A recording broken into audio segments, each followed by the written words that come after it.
Hello everybody and welcome back for some weekly news. As always, I am Mateo311 and this is your channel for everything VR related. Today's video is focusing on upcoming games, and we have plenty of amazing news, but also some not so good stuff to go over. So this week we have a contender for Game of the Year releasing, Steam's VR Fest has demos and amazing sales for us to check out, HBO has a documentary about VR coming out, and there's plenty of other amazing stories for us to go over. Now there are of course links and timestamps in the description, but before we jump in, this video is brought to you by Kiwi Design, your one stop for all VR accessories. Are you looking for a Quest 2 Elite strap that won't suddenly snap on you, or a face pad that won't irritate your skin? Well, Kiwi has you covered. They carry a large array of accessories from cable management systems to replacement facial covers. There are links in the description, and don't forget to use my affiliate code to help support this channel. Okay, so let's start things off with this week's release schedule, which is extremely short, but equally sweet. On Thursday, July 21st, the Quest 2 is getting a sequel to one of the best VR games ever made. Morse Book 2 continues the puzzle platforming adventure of Quill, and I can't overstate how phenomenally well done the original game was. And as someone who has just completed Book 2,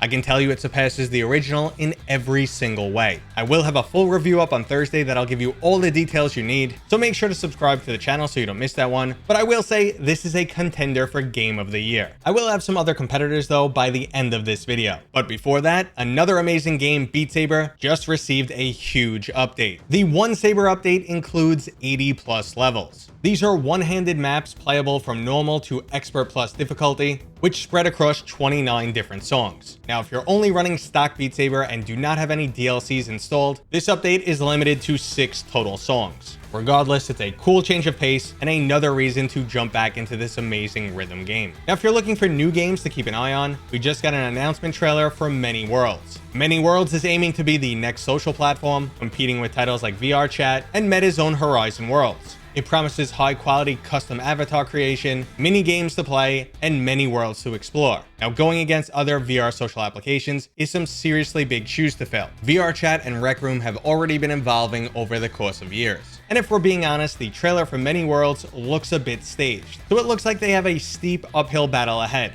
But continuing to look to the future, Valve's VR Fest has started today and will be running until July 25th. This is your opportunity to check out VR demos, pick up games on a discount, and hopefully we get a few additional surprises, like maybe a discounted Valve Index, or maybe even an announcement of something new on the way. Now, personally, I haven't heard much about VR Fest, but there are 2 demos that I have to check out, and the first is Requisition VR. This is a 4-person co-op zombie survival title, which has this Home Alone trap setting style defense system, which I can't wait to experience. Now, I did try a previous demo of this game, but only the PvP section was open, and while it was an absolute blast to play, it was also a bit of a janky mess. I'm really excited to see how the co-op works, but I'm even more excited to check out a demo of Undead Citadel. Undead Citadel is a dark and gritty adventure title featuring physics-based combat and some stunning graphics. Now, any update news for this title has been dead for an extended period of time, to the point that I thought this game would never see the light of day. Well, now we'll get to jump in and try it out during Next Fest, and I'm really excited to see how far along this game is. Now, not limited to Steam VR Fest, we have a demo available for Mayhem on a Rainbow. Labeling itself as the prodigal daughter of Boneworks and Blade and Sorcery, dropped in a bucket of paint and glitter. Now, I believe them on the paint and glitter, but the rest is some lofty promises. Now, not gonna lie, I'm definitely intrigued. The title surely has its own sense of style and looks to be packed with action and some weird features like riding a unicorn, fighting space battles, and some dance party minigames. I mean, personally, I don't care if it's wacky as long as it's good. Well, we could all find out today by downloading the demo or grabbing a copy of their teaser version, which is basically a sandbox mode of the yet to be released full title. Now, speaking of upcoming titles, there is some seriously amazing stuff in the works. Survios, the studio behind some highly successful titles like Creed Rise to Glory, Westworld Awakening, and Raw Data, have announced that they're working on an Alien title. Similar to Creed, Westworld, and their Walking Dead title, this will use officially licensed material. Now, there's not much known about this game just yet, but it will be utilizing the Unreal 5 engine, playable on PC, consoles, and VR, and it takes place in the original storyline between the movie Alien and Aliens. It also sounds like it might be more action-themed than horror-based, but there is an insane amount of potential here. Developing a title not just for VR should entitle them to a much bigger budget, and as long as they don't skimp on the VR implementation, this could end up being an amazing title. The Mother VR mod, which makes Alien Isolation playable in VR, shows off just how well that IP works in virtual reality, and if this game has a quality level similar to many of their previous titles, excluding The Walking Dead Onslaught, I'm pretty pumped for this game. Also, the fact that they're excluding the Quest means they can really crank the graphics and immersion. But VR is not all about great graphics, and that's why I'm really excited for the Kickstarter of All On Board. Aiming to be your one-stop shop to play all board games in VR, this title has already surpassed their Kickstarter goal. You'll be able to purchase existing board games, and as long as one member of All On Board has a copy, everyone in the game gets to play it. This title is also designed around modding, allowing the community to create their own game boards, custom avatars, and even full game modes. The developers saw me on Twitter talking about Dungeons & Dragons and said they're looking into implementing it, which is a dream come true for me. Now, when you combine the social aspect with a large array of separate board games, there's some serious potential for this title, and I will be constantly updating you guys on the progress of this game up until its planned release date of July 2023. In more good news, we finally have something that I've been saying VR has needed for years. There is now an open source XR interaction toolkit for Unity. VR is all about immersion and interacting with objects in that world.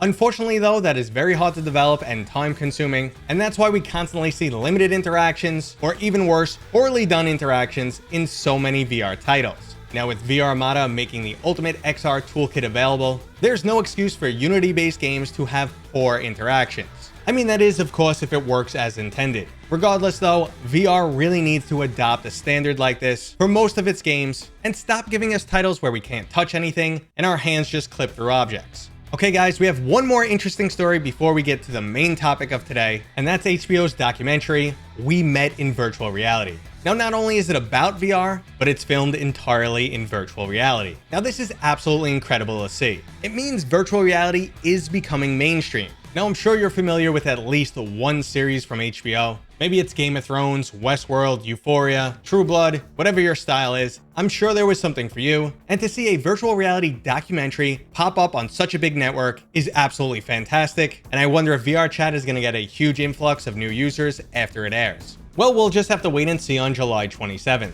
Okay guys, so today's main story is everything good and bad with VR right now. Basically a current state of VR. Now I will start off with some bad news and discuss the continual highs and lows that we experience in the VR industry. But even just on today's video, you could see there's a lot to still be excited about. Now that bad news comes from Ready at Dawn, the studio behind Lone Echo, and it looks like they're about to leave most of their previous projects behind. The Lone Echo series remains some of my best VR games to date, and while we thought the studio's acquisition from Meta meant the games were destined to come to the Quest 2, but unfortunately, that's not the case. Lone Echo 1, 2, and Echo Combat will not be coming to the Quest 2. The studio is also aware that some Lone Echo 2 users are still experiencing crashes, and they're not going to be making any further efforts to help resolve them. Now, in slightly good news, the studio has confirmed that it's in the early stages of working on a new product, but we have no information on what that is. Now, it's sad this series did not get the love it deserves, and it feels like the Meta acquisition has pushed them in a direction that I'm not too happy with, but I'm still hoping their next title will be just as amazing as their previous work. Now, I can only assume that the custom engine that Lone Echo uses did not play nice with the Quest hardware, and that's another not great spot that the VR industry is in right now. We are maxing out the Quest 2, and those hardware sales are currently at their lowest point ever. So we are once again in another valley when it comes to the growth of VR. Now, if you think Project Cambria is going to be the product that pushes us out towards the peak, I don't know why I have to keep saying this, but it's not going to be. It will be extremely important to the future of VR, but it's not the next step in VR gaming. With a limited production run and a cost of $1,200 to $1,500, there won't be a lot of them out in the wild, meaning developers will not focus their titles for this product. So even if it is more capable, which is still debatable, there will not be a lot of games that take advantage of the new hardware, as development will still focus the Quest 2. Now we also have another one of those upcoming forks in the road. The PlayStation VR 2 is promising to push VR towards higher end gaming. I know Quest fanboys are skeptical of this, love to repeat the fact that it has a cable and you need to buy a PlayStation VR 5, but it took Meta 5 headsets before they finally outsold the PlayStation VR,